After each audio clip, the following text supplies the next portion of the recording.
This is the future.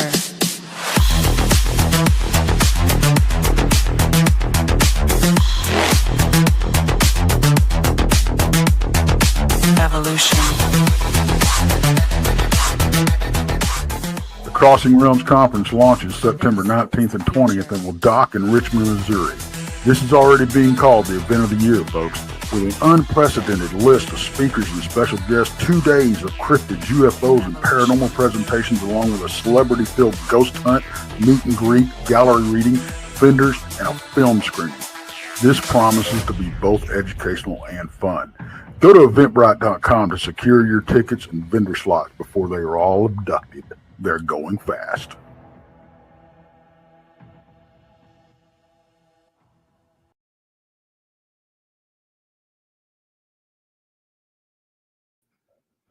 There I am. Hello, everybody. Broadcasting live from Southern Michigan and all around the globe. It's late night with BMR. Yes, just BMR tonight. Krista and Brandy are out on an investigation. I can't wait to hear what they've got going on. It's at a psychiatric ward. And Monica is on vacation. So I'm hanging out here by myself. Thanks to everybody for coming in. I do have a pretty cool show in store for you. I'm doing late night, some, 3 cool encounter stories. One's paranormal, one's a Dogman, and one's about an attack on a village from Puckwudgies, whatever you want to call them. So it should be pretty cool for y'all. The show must go on. So I'm just sitting in. So I decided, you know what, take the time. I haven't done a story show in a little while. So I thought this would be a good time. Don't forget that the super chat's open, a great way to help support what we all do around here. Also, you mateys can become a BMR pirate. Arr! Join the many, join the few, depending on your point of view, of course. Thanks in advance for that. You know, that conference is coming up the 19th and 20th of September. I'm not one to wish the summer away, but it's less than 2 months, you guys. You guys have all heard about it. The link for that is on Eventbrite. It's posted in my channel, the Blondes and Booze channel, Texas channel, Randy's channel, Monica's. Subscribe, of course, if you're new here to Bigfoot Michiganrob on YouTube, Texas Front Porch, the Blondes and the Booze Paranormal Podcast. Donnie Cho says stuff, Paranormal Paul. Randy's got Truth or Tinfoil. Check it on out. And Monica, our Paranormal World.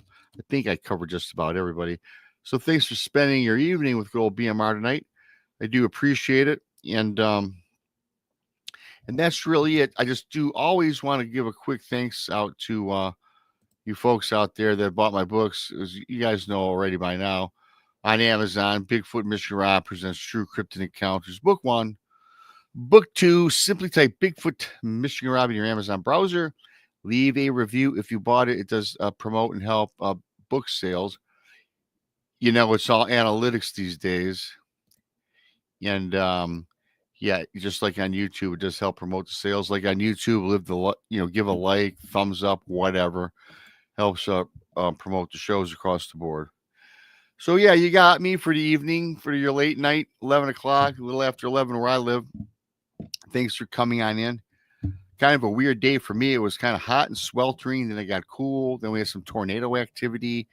Nothing major. Just one of those weird days. It's been a weird day all around. Now, tomorrow's supposed to be 101 degrees.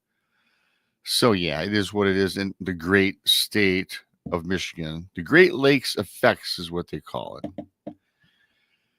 So I think that really takes care of the business. Thanks for coming on. I see Amy Creel. Hey, Amy, our matey. Val, Keith from Michigan. Diane Boss. There's Keith again. Jason Finch. Scrolling down. Hey, Randy, Truth or Tinfoil. He was on with Donnie. You got to go check out Donnie's show. Donnie's show is always something different with Donnie. So he always puts on a good one. Nemo. Hi, Nemo. Most of the same people chatting here. So if I missed you, I do apologize. So thank you for piling in. That's about it. It's a Saturday night, late night And again, I'm not going to waste any more time. I'm going to get on with these because there's three of them I like to get through. And by the way, three of these, two of the three you can find in one of my two books. So yeah, I forget which books they're in, but I think you'll enjoy these. And the first one I'm going to start with is on it's a creepy paranormal one, and it's quite fascinating. And it's as you listen on, watch on, I think you'll find it the same.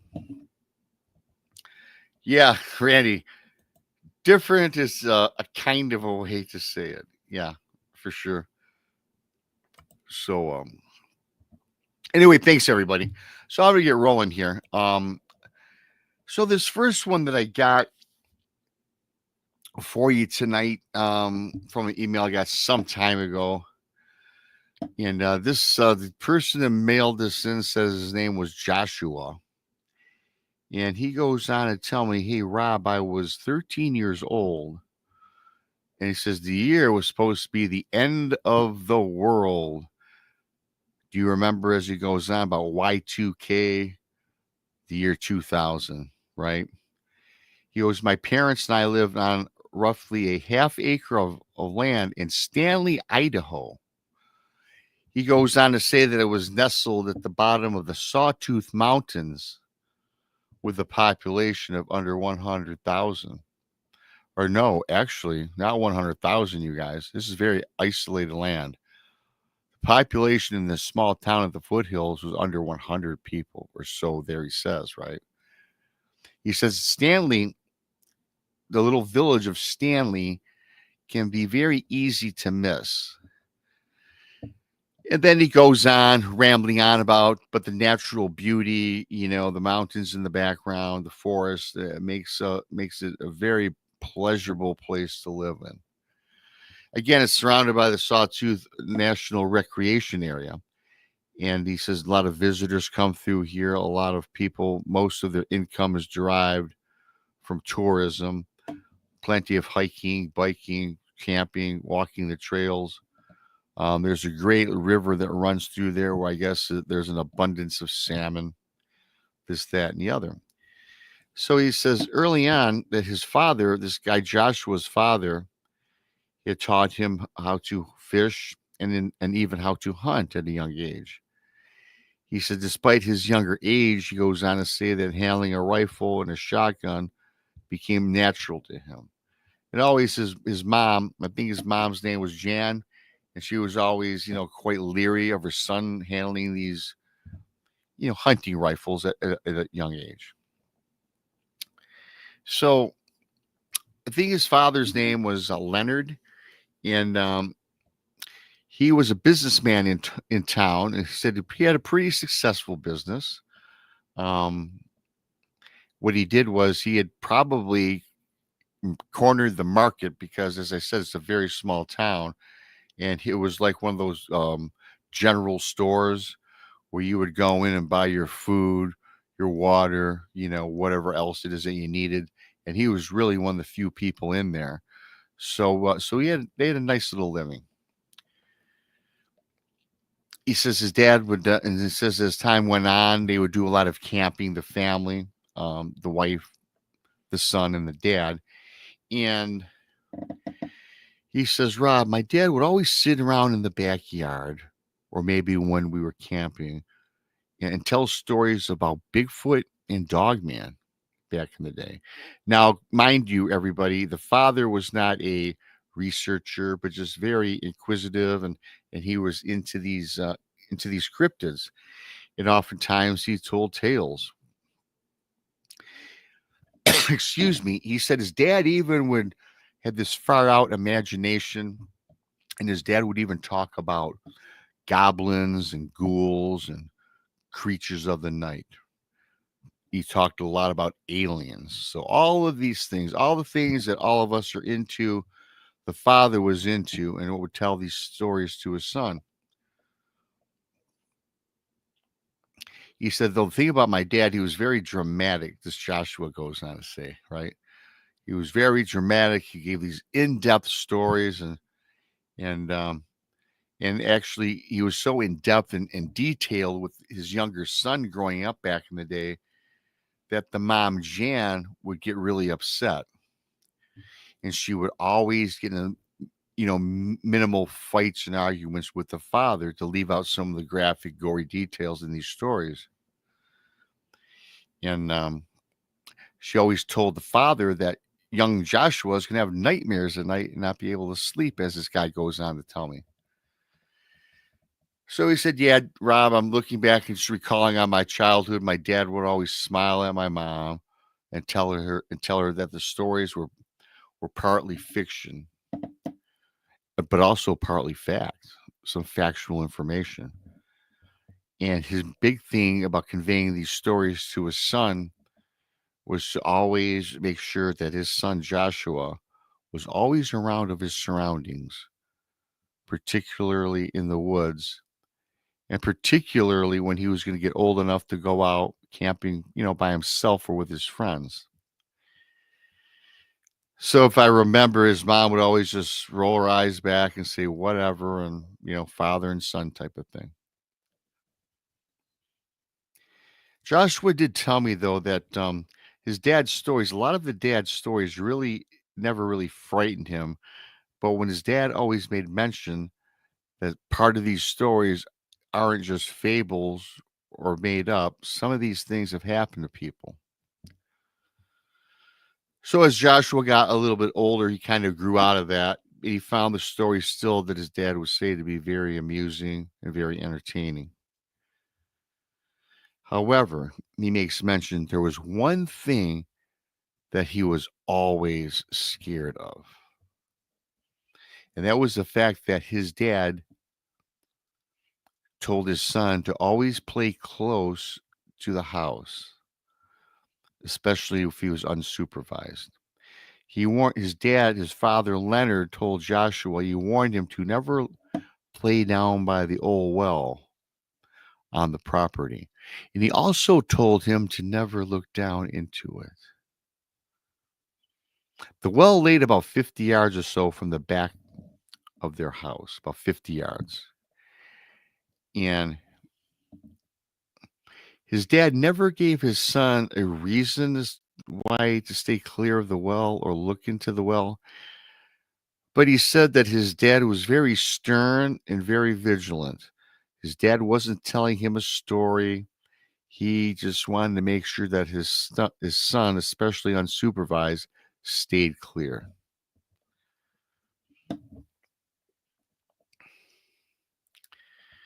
So this young Joshua, he actually became very scared of this well.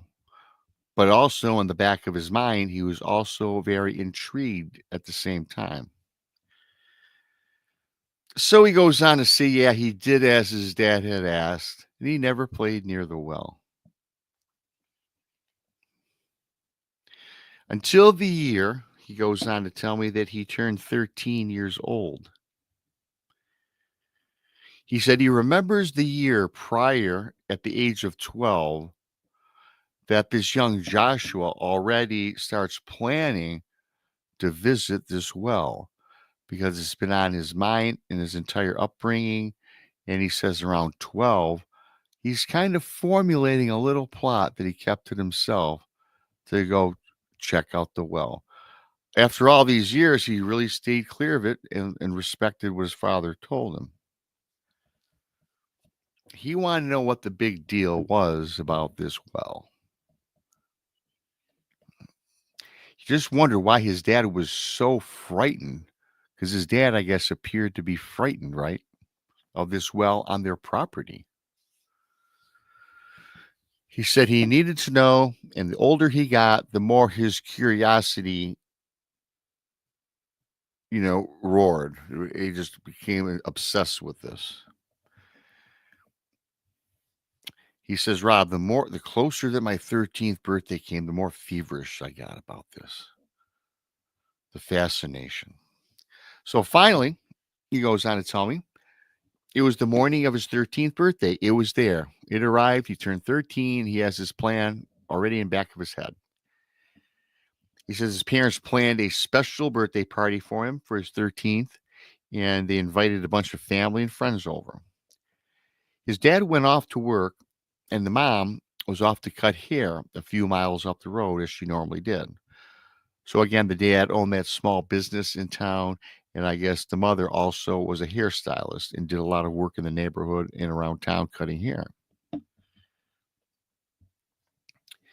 And also during this time over the past year, when he turned around 12 years old, his parents, Leonard and forgot her name already, Patty, I think, was when they were mature. They left him at home right around the age of 12. So when they went off to work, they did leave their son at home. And he also said, Rob, I do have to make mention, if I didn't mention it earlier, he goes, Rob, the town in which I live it's like a ghost town, like 100 people within the vicinity of where you live. So not a lot of activity, not a lot of people, not a lot of people walking up and down the roads. For that matter, not a lot of people in town except for when the tourist season started. He said the only person that you could count on seeing every day outside of his own parents was the mailman, Henry, who, of course, delivered the mail like we all have each and every day. He says, really, to see actual people, he had to go back into town and actually hang out at his dad's place of business because everybody was there to get their groceries, this, that, and the other. So the day of his 13th birthday, the mom and dad are gone. Dad went off to work. Mom went out cutting hair. It's his birthday. It's the morning. He says it was 10 o'clock in the morning. This young kid, Joshua, 13th birthday, he's home by himself. He says 10 o'clock in the morning, off he went to this supposedly dangerous well. He says he cautiously took his trek into this well 50 yards. He says, Rob, the closer that I got to this well, the colder my skin would just churned. He goes, now, Rob, you have to imagine this. My dad, for all these years, told me to stay away. So when my skin got cold, I figured it was just my mind, my imagination running amok, right? After all, he has all this pent up stay away, stay away. So he says, naturally, I was getting a little nervous.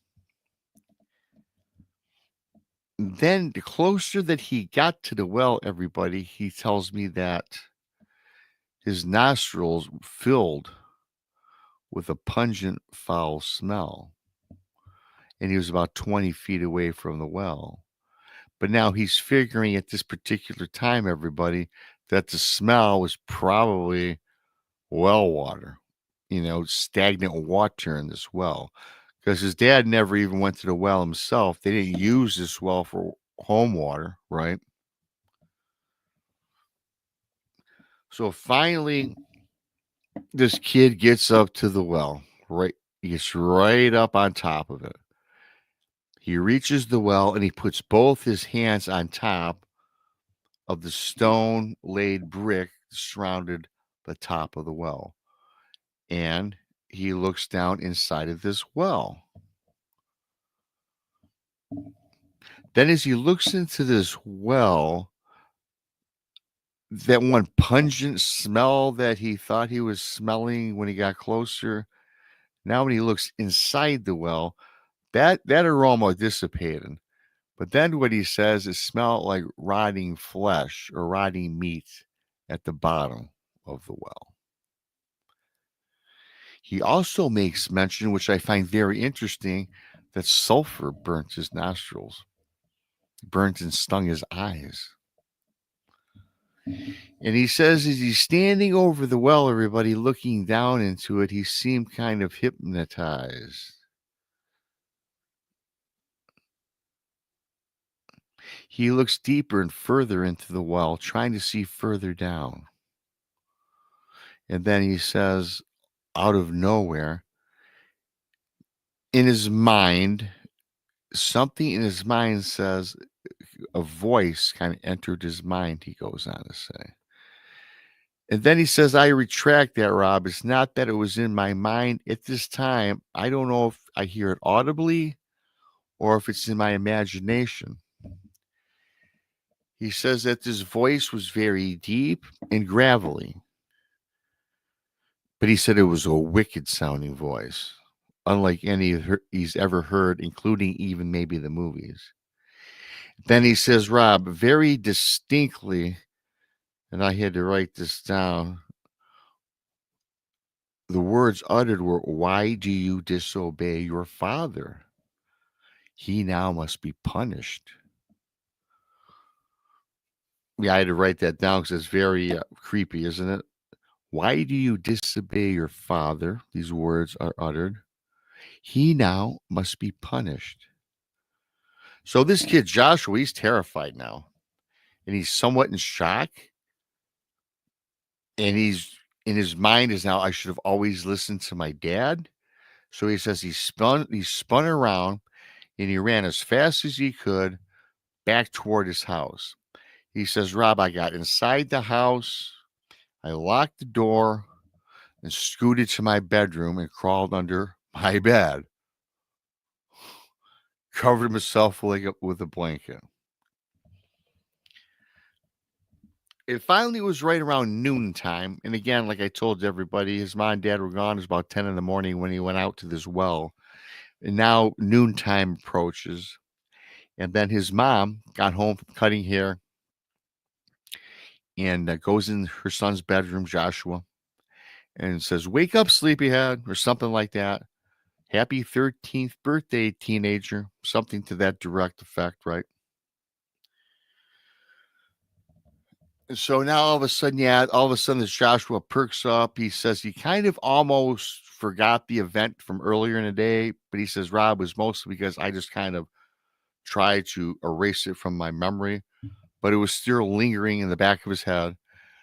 And then later on, as the day proceeded, his dad got home from work, and then a bunch of friends and family members came over, entered the house, and they're like, he says they were downstairs and they had a little birthday party, saying happy birthday to the 13-year-old teenager. So the party ends, the day ends, and night grows near. And he goes on to say, Rob, I for whatever, during that nighttime, he goes, I got very cold. And he says, I was very scared.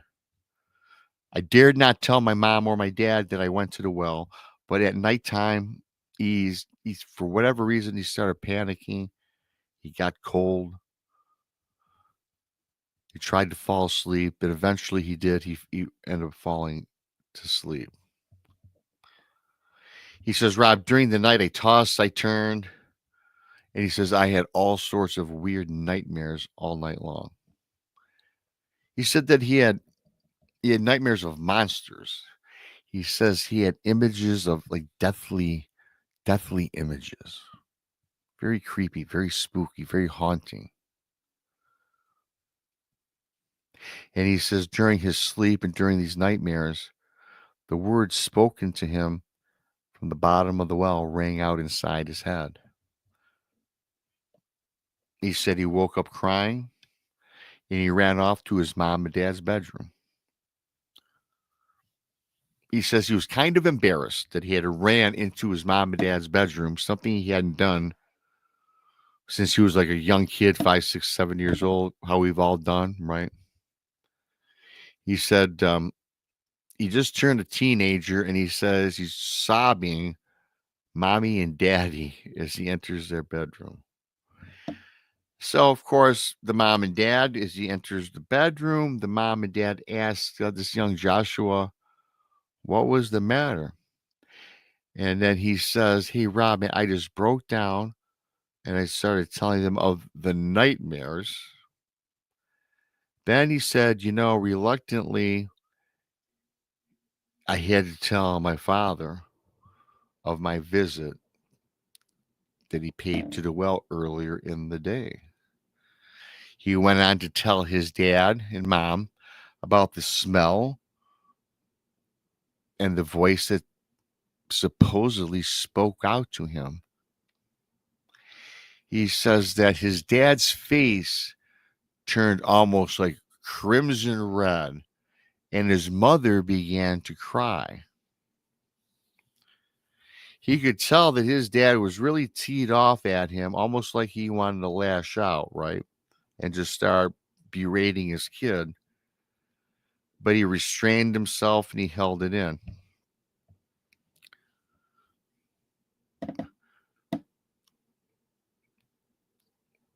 So the mother ran out of another room into another bedroom, and the dad, I guess, follows the mother into another room. And I guess they sat down together, started talking, and told the son to go back to sleep. Go back to sleep, and we'll talk about it all in the morning. So he says, Rob, so the next morning, his dad was off to work, and the mother, his mom, stayed home to kind of comfort him, right? And talk about the prior night dream, the prior night visiting the well, and basically just want to comfort her son. And then the mom asked the son that, of all these years, why were you at that well? What were you doing at the well? And then this young Joshua told his mother, Mom, I was just very curious. Okay. And then she told Joshua that the father, the dad, would have a long talk with him when he got home from work.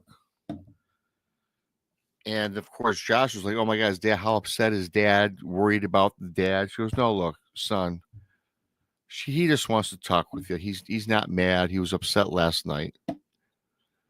So this young Joshua goes on to tell me that it was an hour past now, everybody. This was an hour past when the father, his dad, usually gets home from work. In other words, he was an hour late. And so the mom was getting just a little bit nervous, and she called his work. And then, yes, as he goes on to tell me, she actually paged her husband, which he says, Rob, I know it's kind of funny. Yes, this is the year 2000. And we had my dad, everyone still had pagers. Do you guys remember pagers? Yeah. But anyway. So yeah, again, the pager was a thing. So no answer at work, no respond back on the pager either. So as the story unfolds, the father never came home. In fact, everybody, there was not a phone call. There was not a word back. And the mom starts calling around friends and family, and not a friend or family member seen or heard from the father at all during that entire day. So this guy was basically incommunicado with everybody he knows for this one day.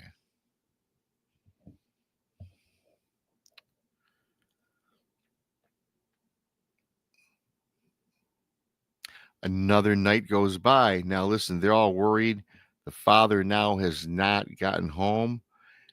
And now another day comes to fruition the next morning. So it's a full 24 hours.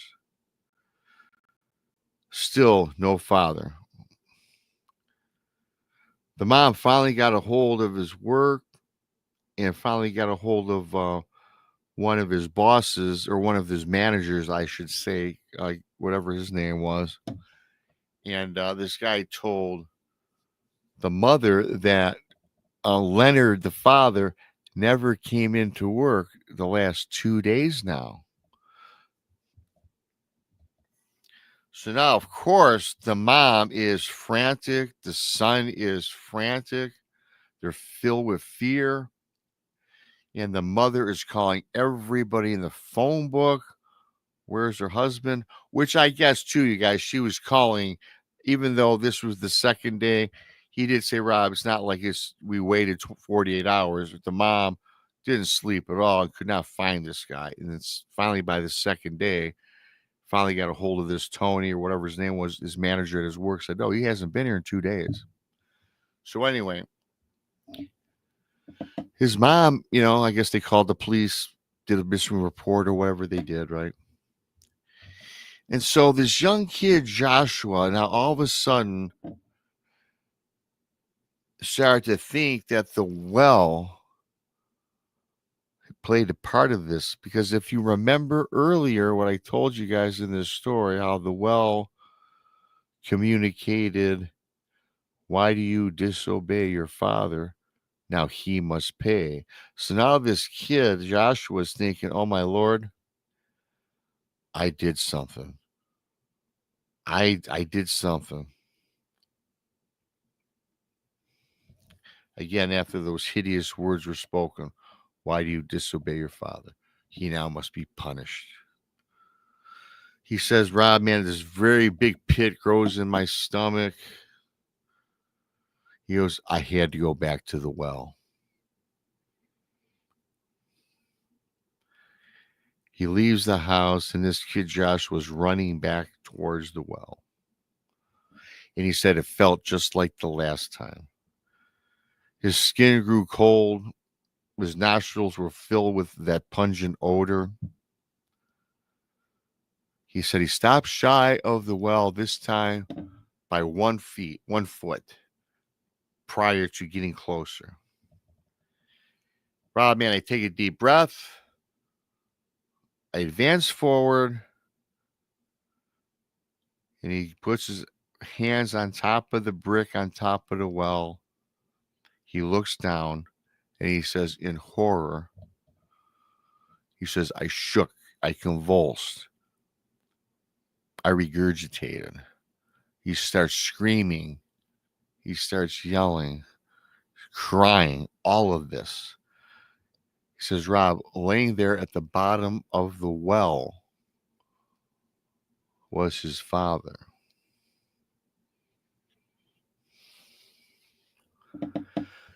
He goes on and telling me in this email that, Rob, there's much more I could tell you, but this is where I have to end this part of the story in this email.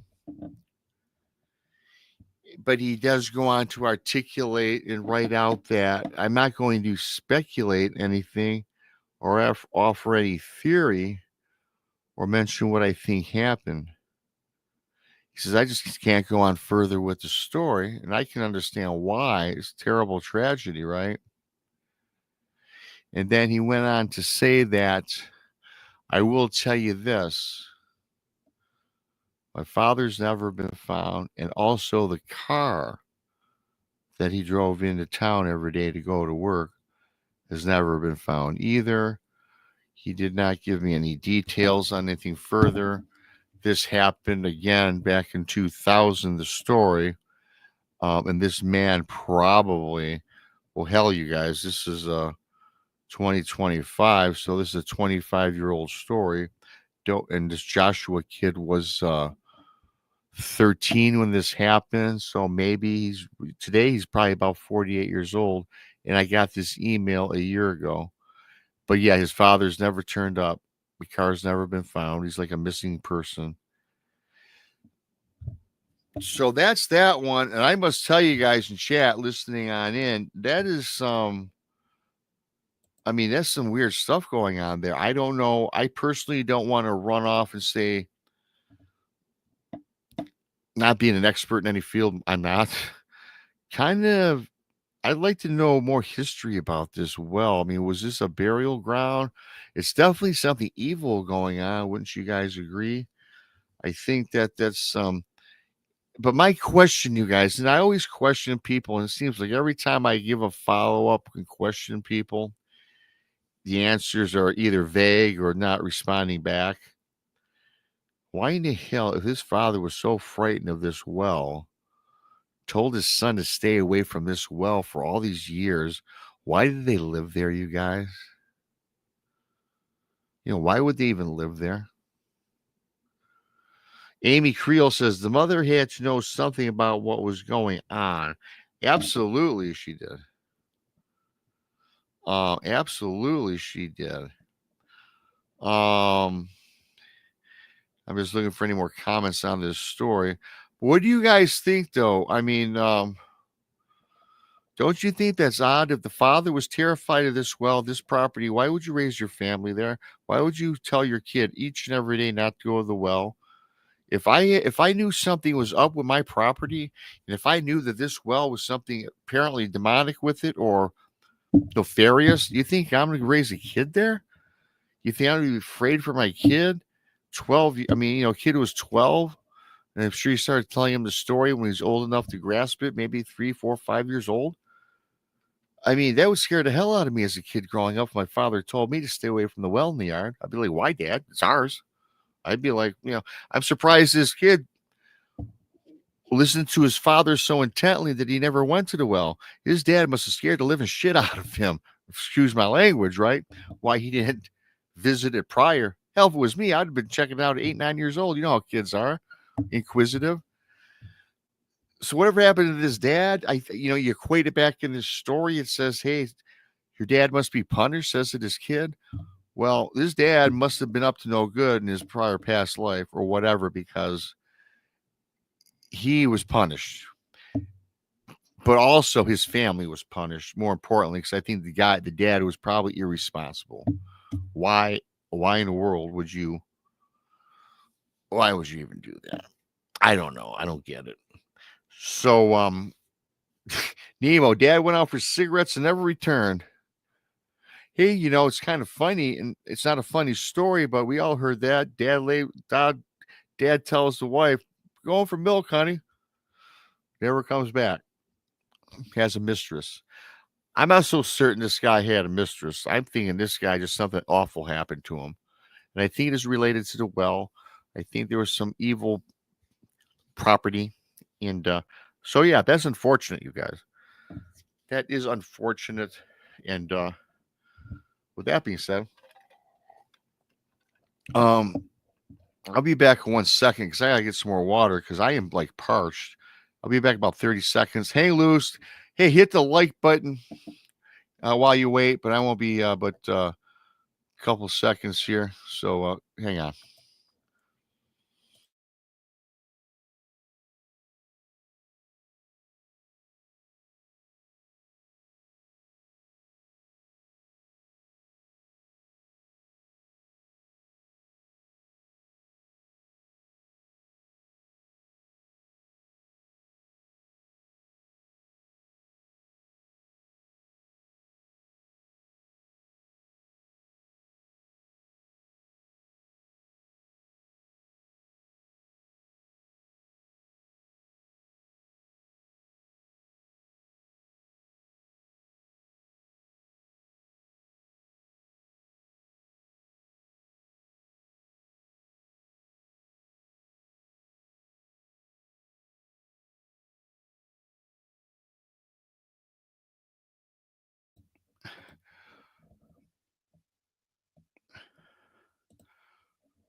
And I'm back. Thanks everybody for hanging out there for a minute. So again, leave some comments on that. That was, again, I don't want to elaborate too much on that. Father knew something was going on, should have moved his family. He didn't. And unfortunately, people's lives were, wrecked, for lack of a better word, right? Hi, Head Trip, Jason Finch, Amy Creel, Joanne. Hi, Joanne. Freaky Geek. Scrolling down. Michelle Wilfong, how are you? Val, hi. A lot of the same people talk. Sweetly Morbid Bear, how are you? So thanks for coming in, Miranda. Hi, Miranda. So yeah, hey, Quack. Hey, Quack. Yeah, we have great people in the chat room, Quack. Thanks for the, he says, or she, or whoever says, such a warm welcome. Thank you. Yeah, we have a good place here, buddy, or girl, whatever you are. That didn't sound right, did it? So anyway, you guys, I'm going to move on to the second one. And this is a little different. This is a Dogman account that I got. Then I'm going to share with you guys. So let me just, I got to make an adjustment on this computer here right quick. My computer seems to be lagging. I hope not. I just got to make an adjustment. Oh, let's see. It says your computer is. Excuse me 1 second. Little tech issue here. Little tech issue.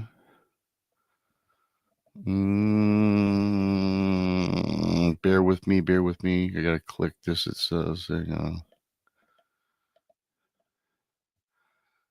This is strange. Very strange. Very strange here on the Late Show.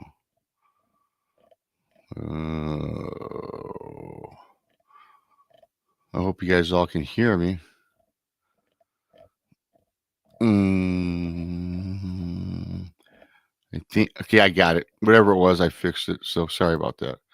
So anyway, thanks for coming on in. Hit that like button. Pirate memberships are open. Super chats are open. Love you guys. Thanks for coming in. So this is a story I got. This is, I think this takes place, you guys, and this, the guy says Kentucky, Tennessee. I think maybe the LBL area. I don't know. He didn't specify the LBL. That's what I gather. So anyway, I get this email. This guy goes by the name of James, and he goes on to tell me that about his experience that he had actually in 2020. It was about an alleged experience that he had out on a lake in between Kentucky and Tennessee. Now, you guys, you guys have been around long enough to know the lake between Kentucky and Tennessee is the land between the lakes. Okay. He says this was about mid-June. And this guy, James, goes on to tell me that he and his friends, I think the friends were like, I forget, Troy and Mitchell, something like that. And so they planned to to get in some fishing, do some hiking out here, right? And they spent the weekend together. They just wanted to get away, to three of them. In fact, with these guys that I recall was these guys had not hooked up together in like over 3 years. I guess they're all freshly out of college. They got their new jobs. They got settled in, got married, and they're busy like all of us are busy. Started raising families, got their careers going. So he also goes on to tell me that he was very terrified of.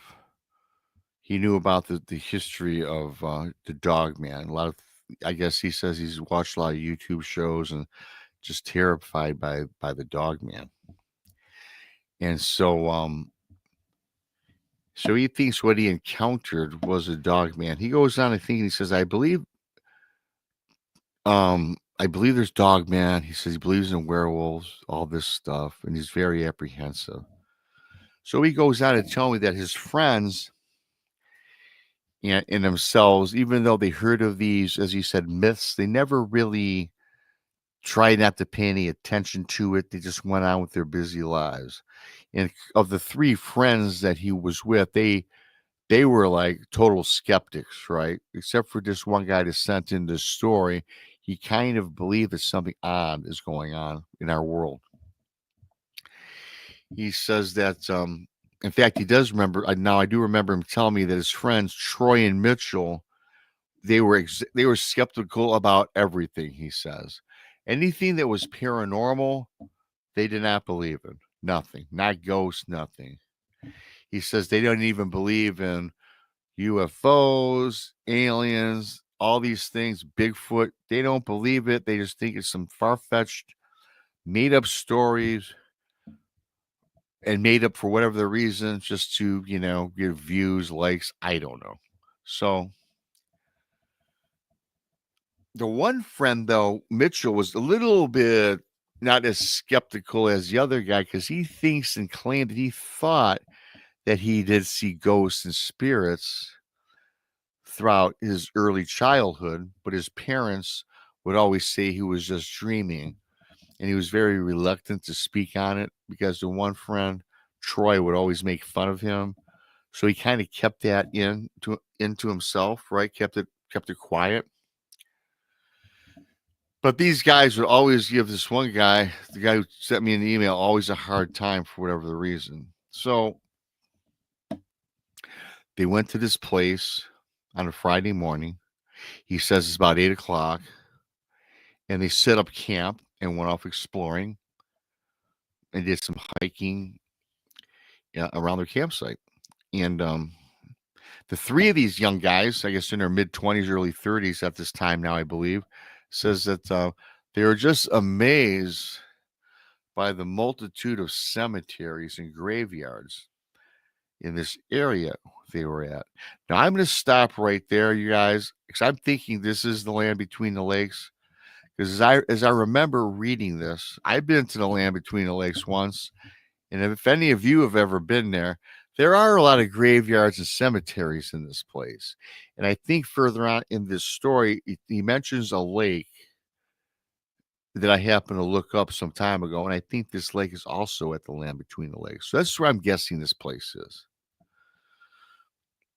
So, and they also, upon hiking around this area, they found a lot of dwellings and structures, excuse me, you guys, that appeared to have been there and abandoned for many years. So a lot of dilapidated buildings, houses, huts, whatever you want to call it. So he also adds that they all got kind of spooked out as they're traversing through these graveyards. And who wouldn't be? Who wouldn't be? So, again, like I said, this was early on a Friday. James goes on to say that they explored around for about an hour. Then they decided to pack up their camp. They decided to go back to their campsite from the hike, and go to bed and find a lake the next morning and do some fishing. And they said it was Lake Kentucky he ended up going to. And yes, indeed, Lake Kentucky, you guys, Lake Kentucky is in the land between the lakes. I know that is fact. So, and there's also another lake he mentioned again later on in the story, Lake Berkeley or Barkley, I think. And again, you guys, I looked it up. This land between the lakes. So this guy, why he omits this, but gives up the lakes is beyond me. I mean, it's not like he's hiding anything. I looked this stuff up, right? So anyway, for whatever the reason, who cares? But I know where it is. So these guys found this spot to go fishing.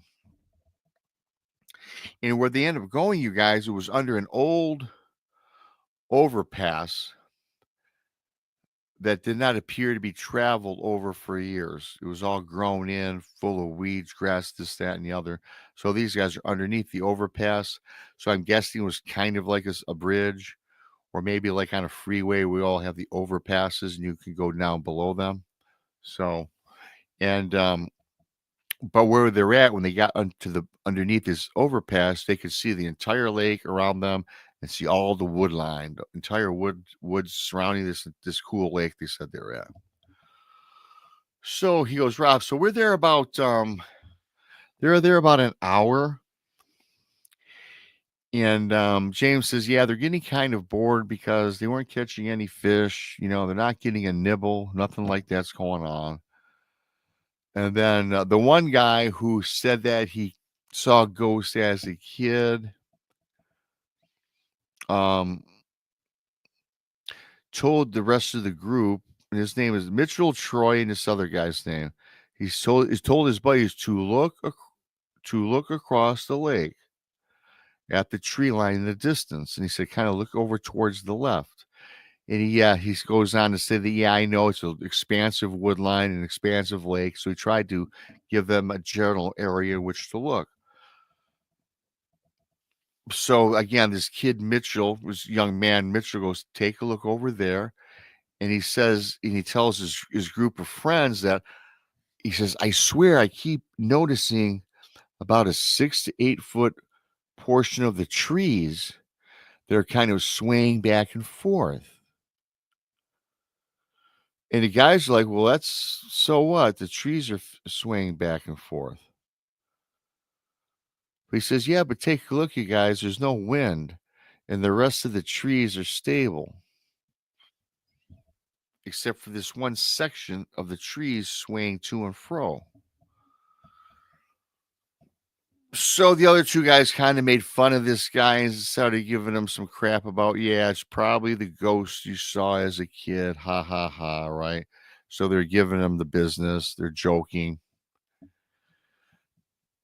So the guy Mitchell says, okay, guys, whatever. I'm just telling you it looks odd.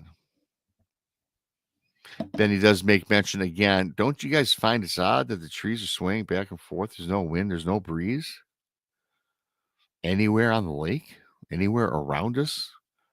Even the underpass that they're in, there was no breeze. And you guys know if you're in an underpass under a bridge or a whatever, there's always it's like a tunnel. There's always a breeze.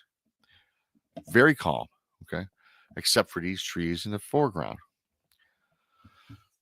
So both of these guys told Mitchell, take it easy. It's probably a bird, or maybe it is some animals or wildlife that are causing the stirring. Don't worry about it. However, though, the other two guys, even though they were making fun of their buddy, it was James and Mitchell, the other two guys' names I just remembered. He says that they still were kind of a little bit concerned. So now they're starting to pay more attention to the area that Mitchell was talking about. And then they all of a sudden kind of did notice some movement. So this guy says, hey, Rob, man, I must admit that the three of us collectively now did find it a little bit odd. Again, not to reiterate you guys, but he goes on to say, hey, listen, there is no wind. It's a calm day.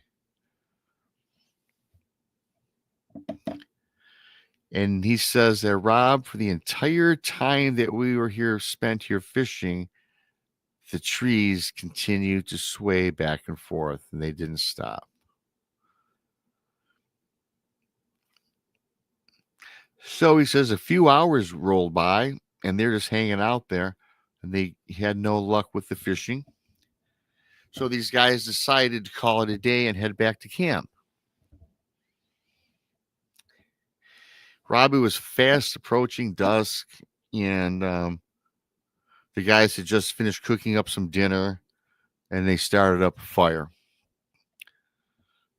And then these guys started joking up again about ghosts, how the campsite was haunted. And he said, yeah. And he says, Rob, by the way, in our campsite, we had a full view of the cemetery aligned with all the headstones. And he said, the cemetery is like 20 or 30 yards from camp.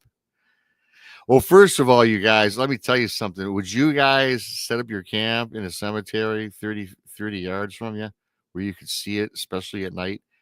I don't know about you guys, but good old BMR is not camping outside of a cemetery. As much as I'm into the paranormal, I ain't spending the night. Anyway.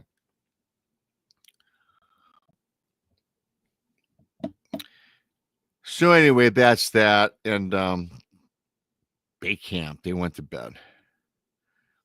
And they go on to say that this campsite, however, was just off of a service road.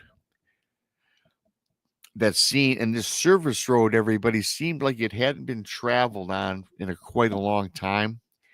And they said that this service road was overgrown. There's a lot of tall weeds and trees sprouted up all along the roadway, and which actually lent to a more spookier, environment, if you will. And I'm picturing it right now. It does seem pretty spooky in my mind. So especially got really spooky as the night, loomed on. It was not close from being total dark. So one of the guys goes on to say that just as it got dark outside, it even seemed to be darker with the trees further blackening out the moon and any other natural light. So these guys just started BSing like guys do, or anybody really around, and they kept stoking away at their campfire that they started. So again, these guys hadn't gotten together in probably about 3 years. So they're just sitting around catching up on small talk, talking about their families, talking about work, everything that 3 years of catching up to do. And so they're just, BSing, right? So then all these guys, they all got a little bit quiet and they just all sat there in silence for a little bit. Then all at once, these guys, right? They heard some commotion. And guess where they heard the commotion, of course? Out in the graveyard. So Rob, this guy James, goes on to tell me, yeah, James sent the email. That's his name. Sometimes there's so many names I lose track. But anyway, this guy James goes on to say it sounded like movements coming from the cemetery, from the graveyard. He says that none of them could get a grip on or figure out where the movements were coming from. They just know that there was movements out in the cemetery. These guys are a little frazzled. They thought it was extremely odd. And now at this point, everybody, it's already totally dark in the cemetery, dark in the woods in their campsite. And one of the buddies gets a rather powerful flashlight out, and he points it out towards the cemetery.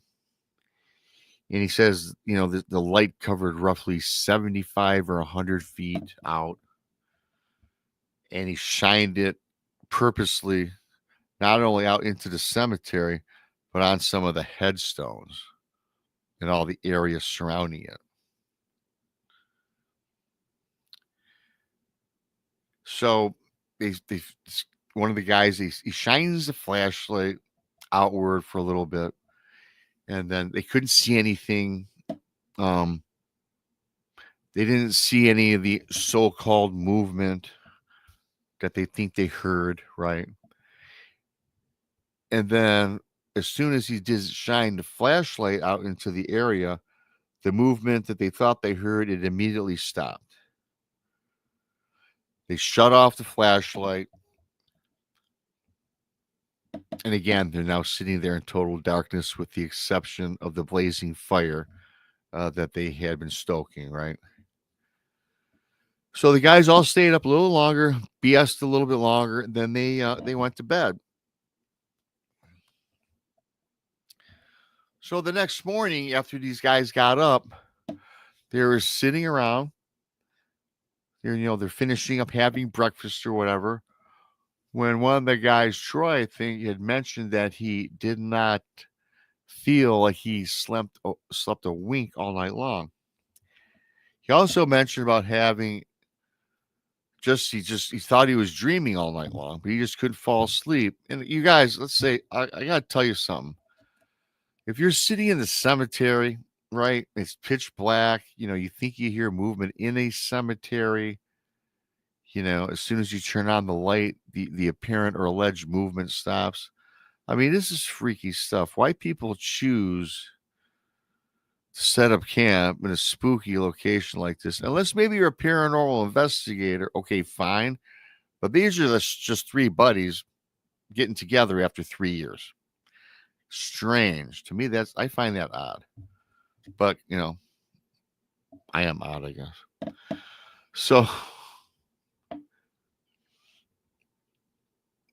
So this Mitchell and the James guy, they mentioned, the same thing. They had a tough time sleeping. So all the three guys toss and turn all night long. But he says, Rob, what this guy was telling me, he says, Rob, but what makes it pretty odd, though, is that when these guys were comparing their dreams, all of their dreams were almost identical, almost like the same. All these guys, all three of them, they dreamed of voices coming from the graveyard.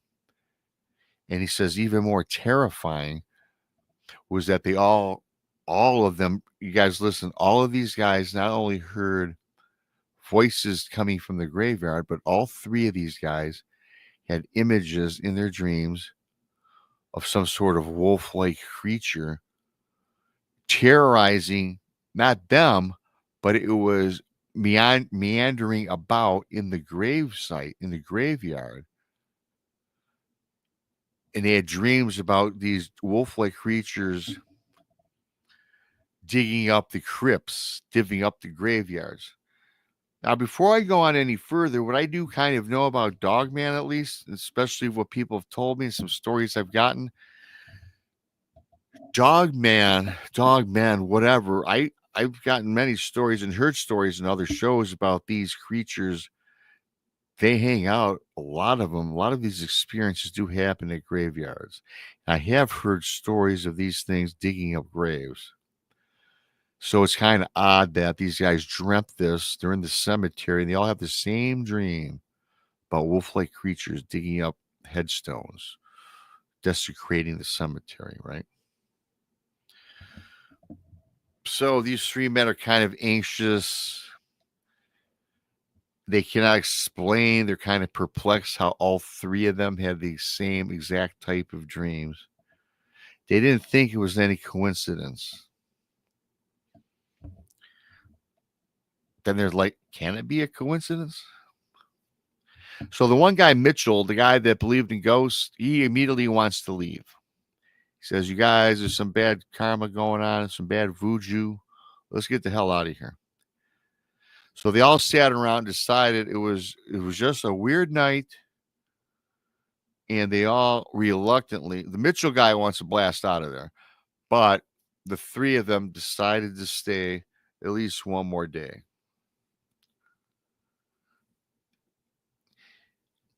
So that day, they spent that same day, like the last day, the previous day, fishing. And once again, everybody fishing and didn't catch any fish, right? The only difference, though, is that they did not notice, like prior in the day, they didn't notice any movements in the tree line this time. So the second night, they reluctantly spend their last night. We move into the second night.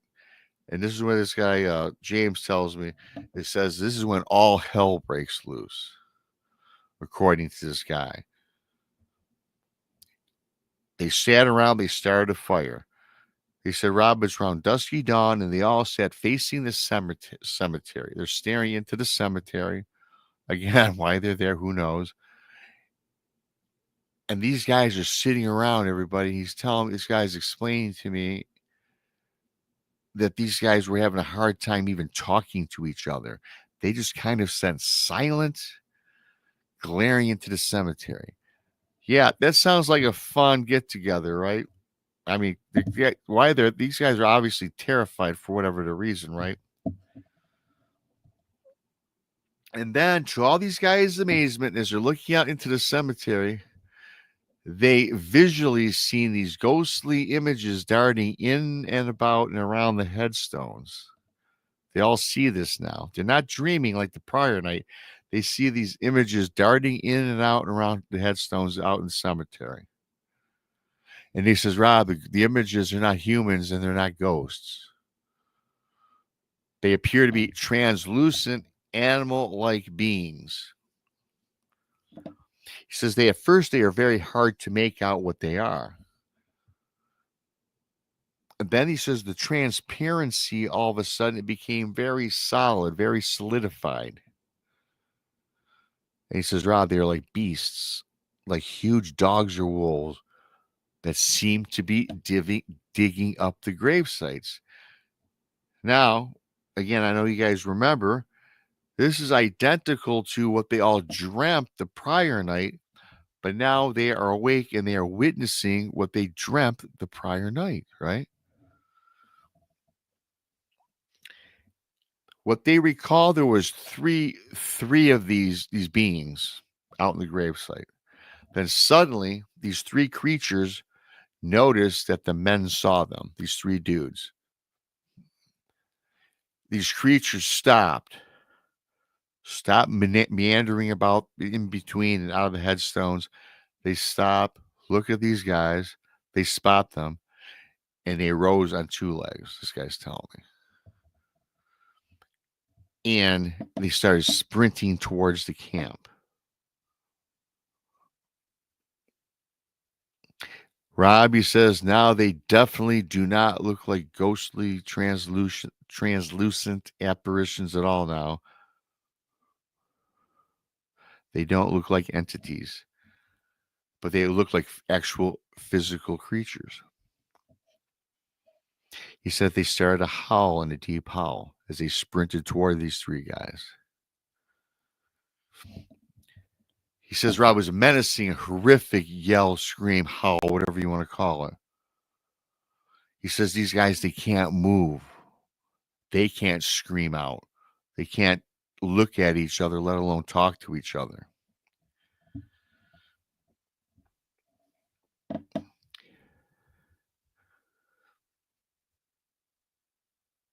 He says these wolf-like men or whatever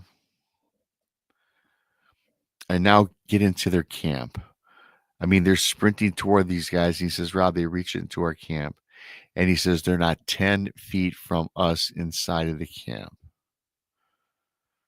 But then he says they stop. They got it very quiet. And they turned around and sprinted, back towards the cemetery and vanished in the distance into the wood line and back of the cemetery. These three guys, as he explains to me, are paralyzed in fear. And now they're kind of moving around. They're getting their composure. And again, looking out into the woods and notice that it's gone. Everything's quiet. So obviously now everybody is when they decide to pick up their camping gear and get the heck out of there. So these guys get the gear together and they're like, yeah, let's just go home. Let's get out of here. They get up to their truck that they came up in, everybody. And he says, guess what? We get to the truck and it won't start. Nothing. So this guy, James, says, Rob, it was a brand new GMC truck. There's no reason why it won't start. Brand new battery, brand new truck, not even a year old. Had no problems with it whatsoever. So these guys, they already packed up all their gear, everybody. Their tents packed away, everything's up and ready to roll. So all three of these guys, they got in and they all sat in the truck, trying to figure out, number one, what they just experienced, and also why in the hell their truck won't start.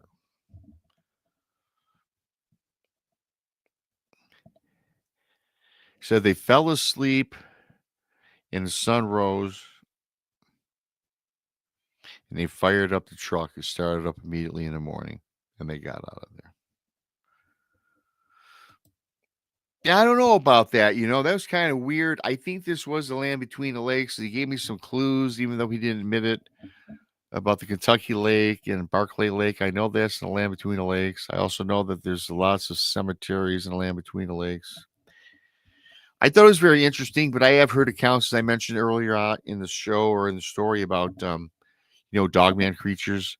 They from what I understand, they do hang out in cemeteries. I've done a couple other shows in the past, Dogmen.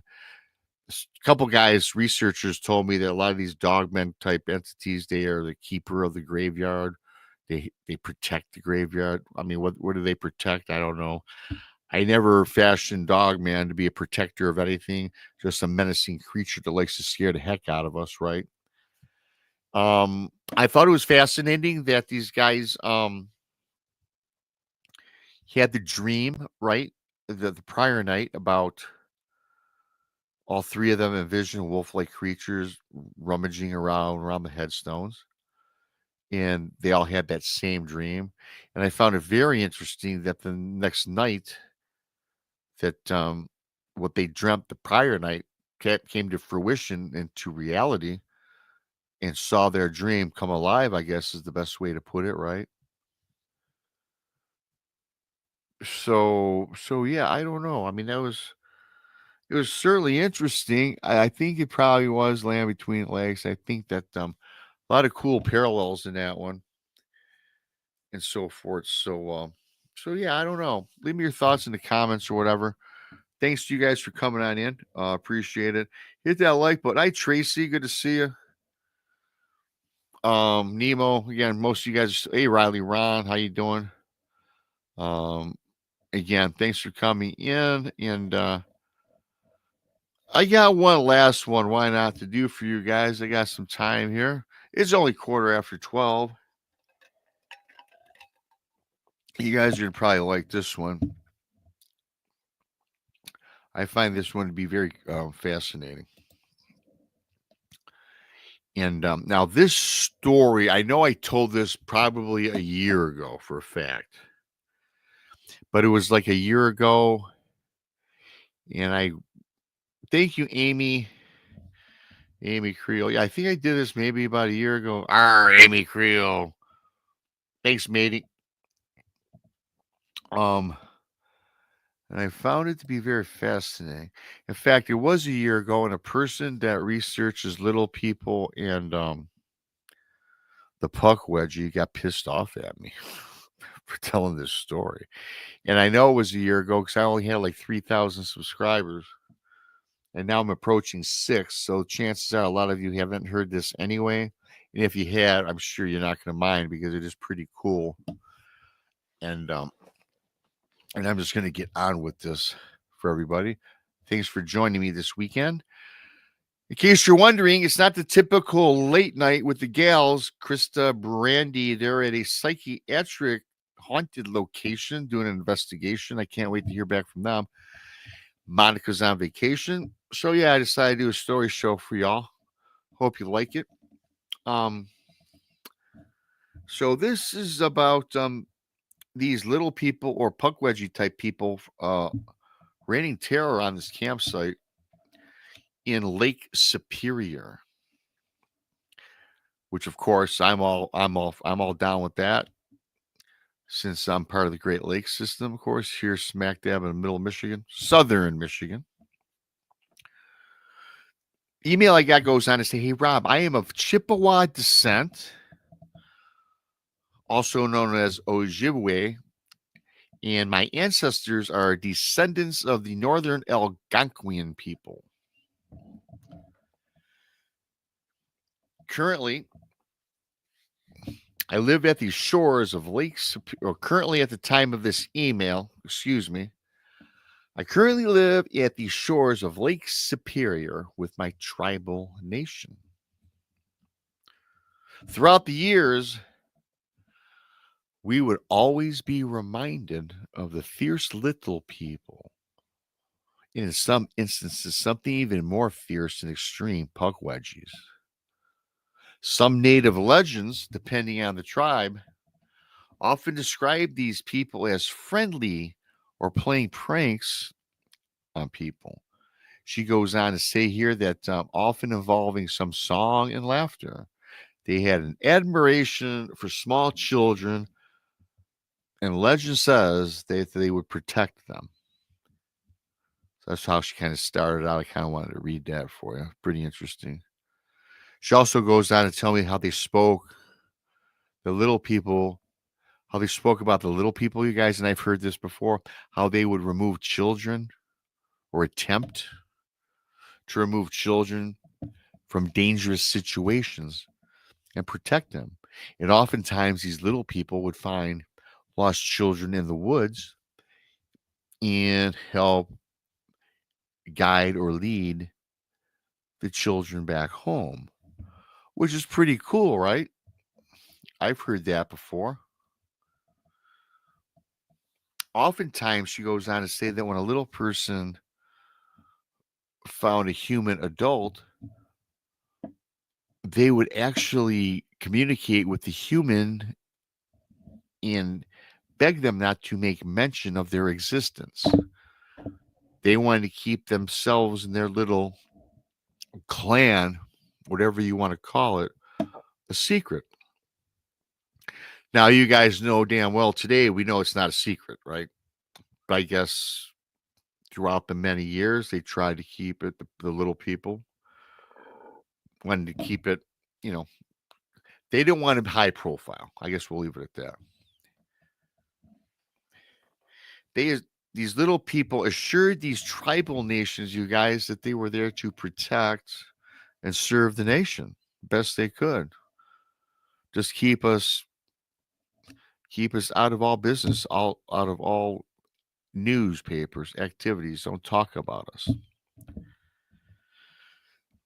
Now, I guess you guys, a lot of the different tribes, they all had different opinions on some of these little folk, right? Some people were in favor of them, others were not in favor of them.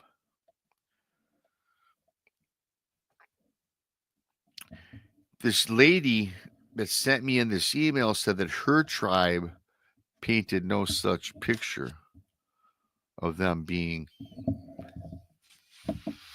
good.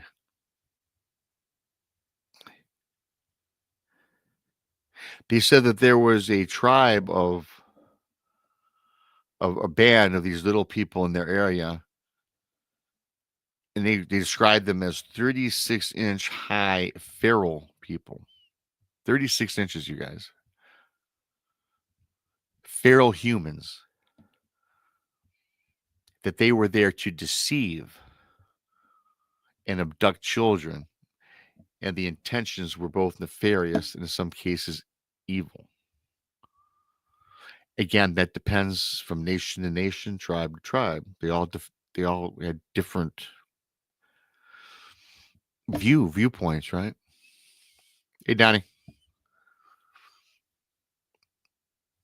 So this story that I'm going to tell you guys is kind of it's kind of not good with this particular incident.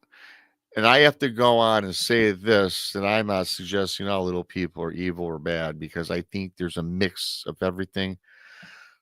When I talk about any of these topics, I think like human beings, like Bigfoot, Dogman, ghosts, spirits, there's the good, there's the bad, there's the indifferent, just like all of us, right? So, and continuing on with this story, this encounter, it was the spring of 2011.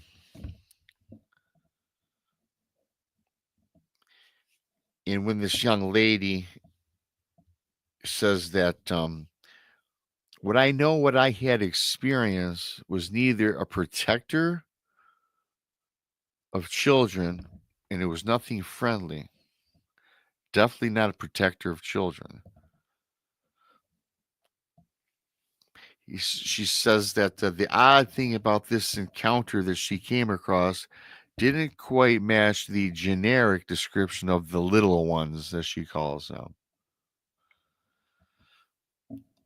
So she goes on to say that she was sitting on the back porch of her trailer in her tribal nation, and she says she was eating some bread and eating some cheese. That's what she says.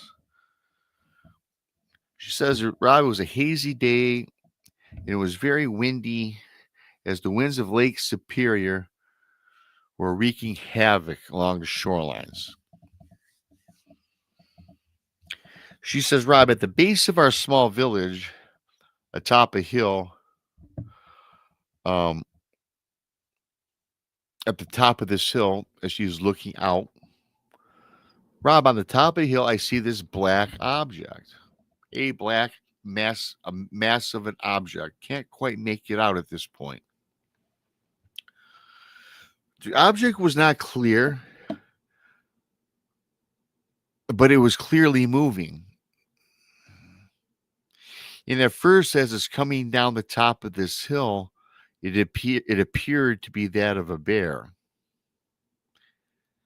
At least that was her first thought. And it was certainly not uncommon in these parts. Okay. So then this object seemed to drop down and get lower to the ground and starts further advancing. And it starts coming down this hill in the background toward the camp, and more importantly, where she's at her trailer. Very quickly, it's approaching. And now this image, you guys, is now in full view. And Rob, nope, it was not a bear, a Verax Hello to everybody. Donnie Cho. The image is a full view, and it's not a bear. Okay. It had the look, and she says to me, it had the look of a naked, disheveled woman with hair all over her body, except for her chest.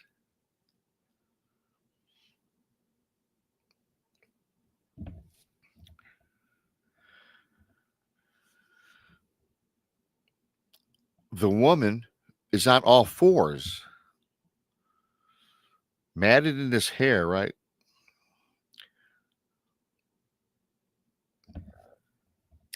This woman gets about 15 feet, she says, from her porch where she's sitting out there eating her bread and cheese.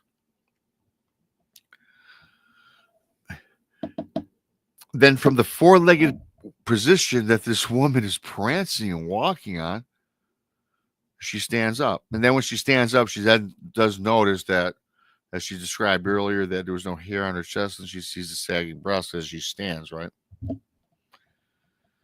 She says, yeah, but this, and so she remembered the stories of the little people, the puck wedgies, this, that, and the other. And she says, this definitely was not a little person, because this person, or whatever this was really, when she stood up, she said it was probably a little under 5 feet tall. Still short, but certainly not a little person, because they had most of the little people were in between 2 feet and maybe 3 feet, I guess. Definitely not a little person. Now, she said it was kind of creepy because when she rose up, she says that perched on her back, the back of her shoulders, was a crying infant. A crying infant. And this little infant was tightly gripping on the back shoulders of this feral woman. And he says, but this baby was odd looking. It looked like a porcupine, as she describes it. Knows it's a baby, but it kind of reminded her of a porcupine and had sharp quails extruding from his or her back, perched on the back shoulders of this feral woman, draped in black hair. And this lady was telling me this, says she could not specify the gender. The female was a female, but as I described earlier, but whatever this was an animal, but really didn't look like a human. I mean, a little baby with quails coming out of its back, right? So she said it was odd, Rob, because it kind of looked kind of human, yet animal-like. She said outside of that, the infant, it cried and sounded like a human baby.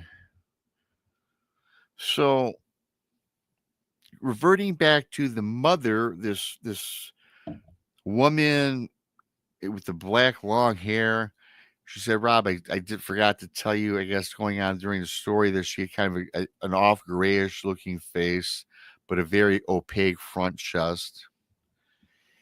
And she said, this woman, this person, whatever you even want to call this thing, right, it appeared to be very hungry. Much like even the baby or whatever that was perched on the back of her shoulders, gripping her. Said because this person looked angry, and it had saliva dripping that's coming out of the corners of its mouth. Just a very odd experience. And then all of a sudden, this naked woman, whatever, she kind of she snarls. She snarls at this woman on her back porch, sticks out her tongue at this lady. Again, the lady telling me the story. As you guys remember, she's eating bread and cheese. She extends out her arms toward this woman with her palms straight up, and says, Rob, it seems like she was asking or begging me for food. She says, it was odd, and that's what the first thought that popped in her mind. So she took what was remaining of her bread and her cheese, and she tossed it out toward this person. And this feral person, again, I don't know what to call this thing or whatever, human, I don't know. It grabs that up, and as soon as she grabs this remaining bread and cheese, she spins around like a bolt and sped off back towards the hilltops, where she eventually disappeared and was out of sight. Okay, so hey, Wedge. Fine, say hi. Thanks for coming on in, everybody. So very creepy, right? I mean, can you imagine you're sitting there, at your trailer or wherever you live, and from the top of the hill in your tribal, campground or place where you live, actually, that happens. You have this kind of creepy encounter. So anyway, the next evening, she goes on to say, Rob, that's not even part of the story, because it even gets crazier and more terrifying than this. She says, the night drew near, and then all of a sudden, from the hills in the background, this insidious screaming and yelling is going on. It rained down into the village. Okay. Then in the distance, a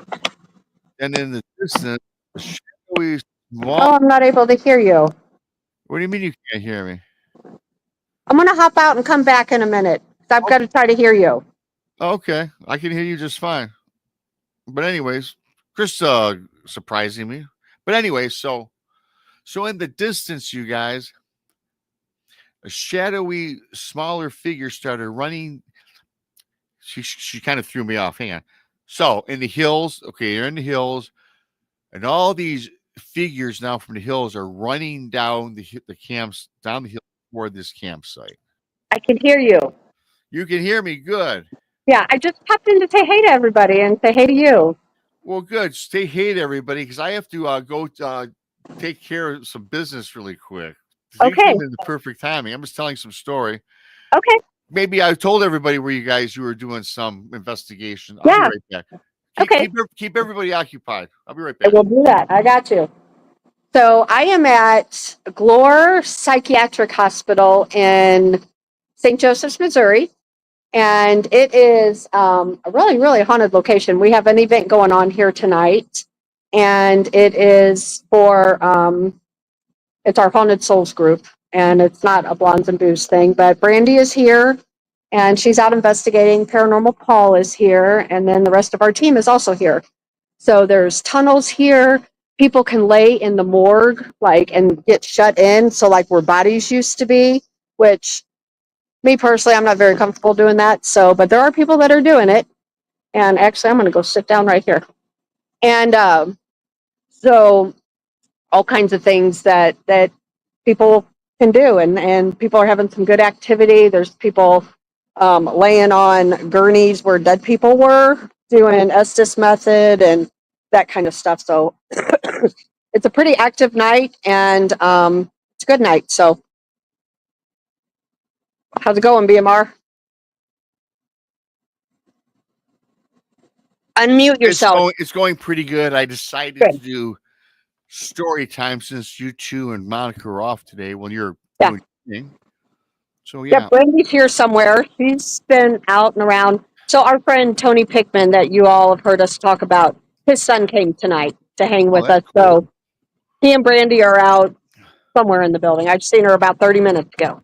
So awesome. And Paranormal Paul is here, and I seen him. I don't know. It's been a couple hours since I've seen him, so he's probably out there hiding somewhere and doing some investigating. So I just wanted to say hi to you and to everybody.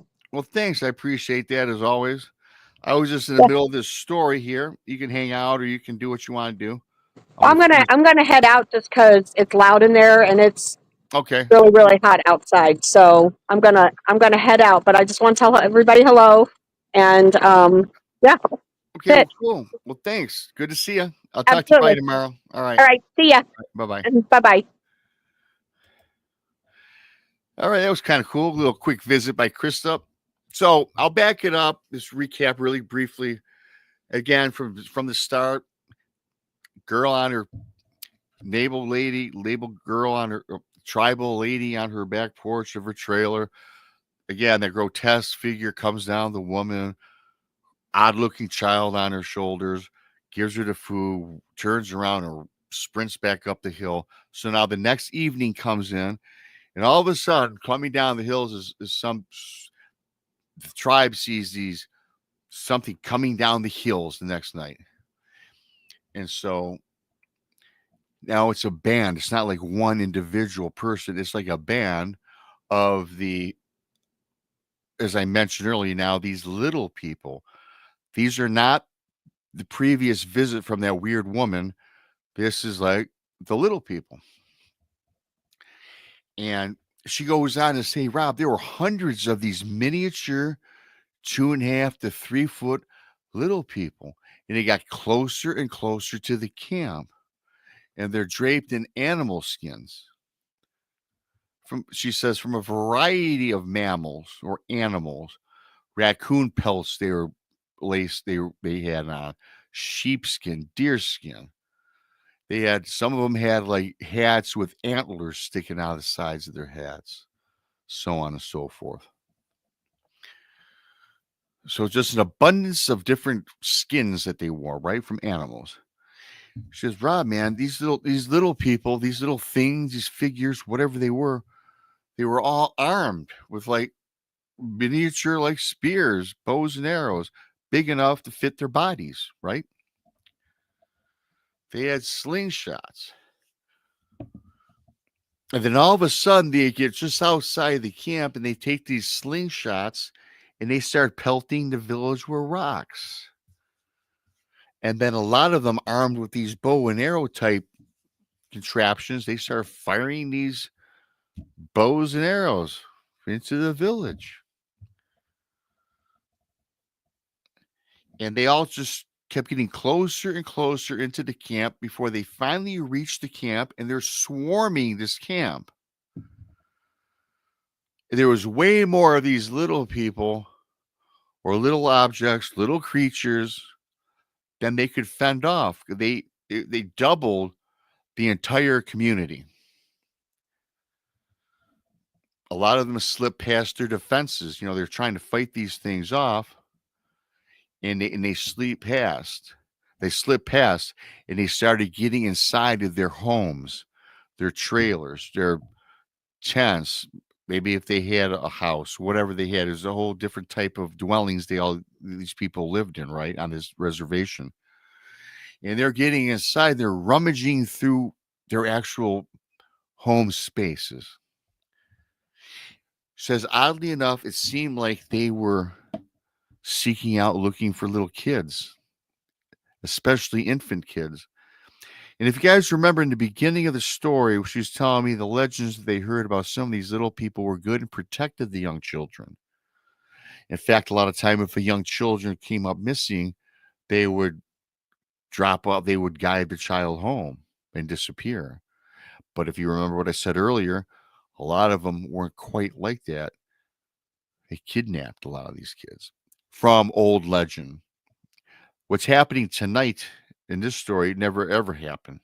First time. Anyway, but they got the feeling that these little people, this band of whatever, was seeking out, looking for the kids, little kids, babies. They weren't looking for food. They weren't looking for water. They weren't looking for weapons. They didn't bother with the women. They weren't looking for any resources, but it seemed they had this sneaking suspicion from their fears of the past, of old legends. They're looking for children. Rob, this went on, this rampage in our village, in our community went on, said for hours, couple, 2-3 hours. It was just an onslaught. So many of these. He says they just seem to multiply. And yeah, during this battle, a lot of these little people, well, they ended up, unaliving as well. I mean, they were just all at it was like an attack. When all was said and done, After this assault on the reservation, when they did an inventory, when they were gone, all the village community got together doing a quick inventory on what these little people or whatever you want to call them were looking for, and noticed that three babies from the tribe were gone. They were abducted.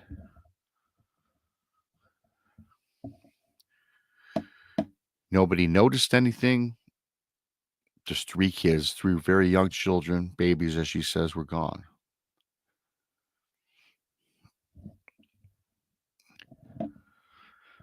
So they all gather together, this tribal commune, they all get together and they put a plan in place to go find their abducted kids. Just as this group of villagers, just as they were assembled and put together their hunting mission to go seek out and find these kids, all of a sudden, in the distance, coming down from the hillside, was that 5-foot naked woman. Very same woman who hung out and kind of went to that one lady's trailer where she gave her the cheese. You guys, you get the drift. It was her once again coming down from the hillside.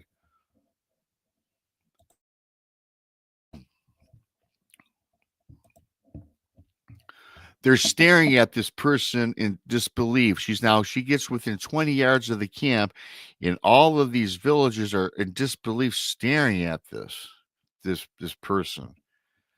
Then all of a sudden she utters in a strange voice, you guys. All of a sudden she speaks. Unlike the last time when she acted like a wild feral animal, she yells into the campsite, "Our lifeblood has been fulfilled."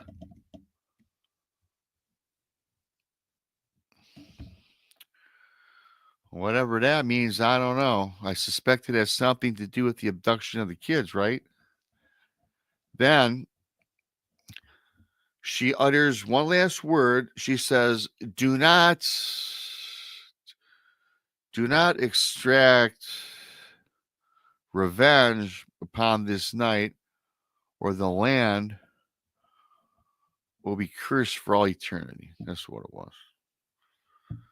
All of a sudden, this feral person can kind of talk and make sense, right? This long-haired, creepy-looking person acted like an animal, had that spiny quail kid on her back, right? But now she can speak. So all of a sudden, this tribal community now, you guys, they were kind of scared. And for whatever the reason, you guys, and I don't understand this for the life of me, that particular night, they decided not to go off after the kids. Now, certainly the parents were up in arms about this. And I guess according to the email that I read, they were not allowed, and the band of tribal seniors didn't allow them to seek their kids out. Now that, you guys, is terrible, right? I don't give a crap what this feral woman said. And so anyway, yeah. So what happened was they had a big debate. They had an open council meeting for whatever. And it says the odd thing is these debates lasted for a couple of weeks, deciding what to do. Well, I'm sorry, but after a couple of weeks, those kids are gone, right? I mean, this is so ridiculous. But the decision was this. It was decided that they would forget about that night, despite the three families losing their children. They decided that they knew that their blood of the children were used, and extracting revenge, as that creepy woman told them, would not be wise. So what they had decided, yes, we lost three kids, which they, I guess, proclaimed would be better than having the entire village cursed for all eternity.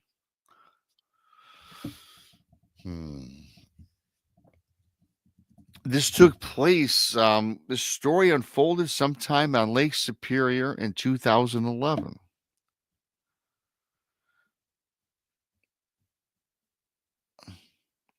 This young lady sent me an email, said this story is true. And she says she risks, if this ever got word out, she signed this little ghostwriter or something. I don't know. I forget. She says, Rob, this is the truth. I cannot express the fear I feel for even doing this. In fact, she has since left the tribal community and lives somewhere in the suburbs, somewhere in lower northern Michigan. She said, Rob, I wanted to tell you that story. Whether you believe me or not, that's up to you. But she says, folks in the lower part of all the states, you do not know what goes on in these tribal communes. They still live like it was 200 years ago. A lot of them, they don't trust the white man, this, that, and the other, and they are very private, very secretive. They are, in fact, so secretive and so scared of these curses that they were willing, except for the three families. I don't know what these people end up doing. If it was me, I'm saying, screw you, and I'm going looking for my kids that night. But they've kept this a secret, and they want this to be silenced. And she goes, Rob, yeah, I do currently live, as I stated earlier. I moved out. I was able to break free. And she says, by the way, when I say I break free, she says, I broke free. None of us are allowed to leave.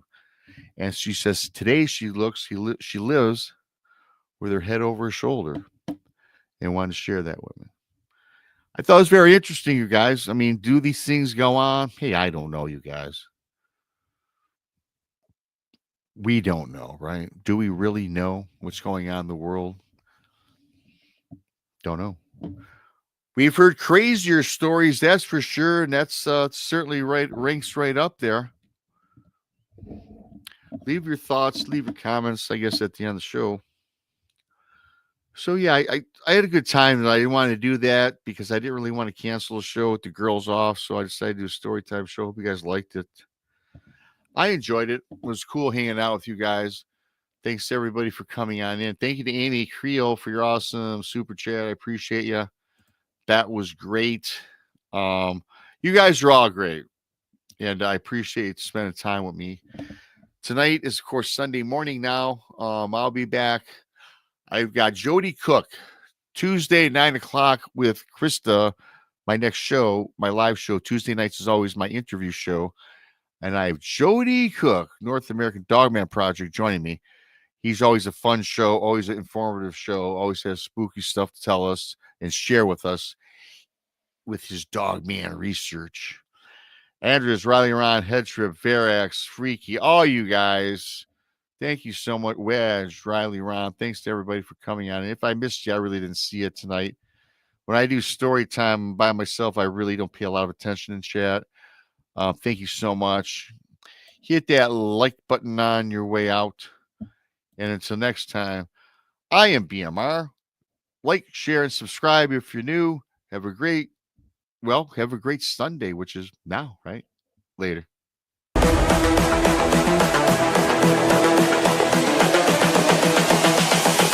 This is the future.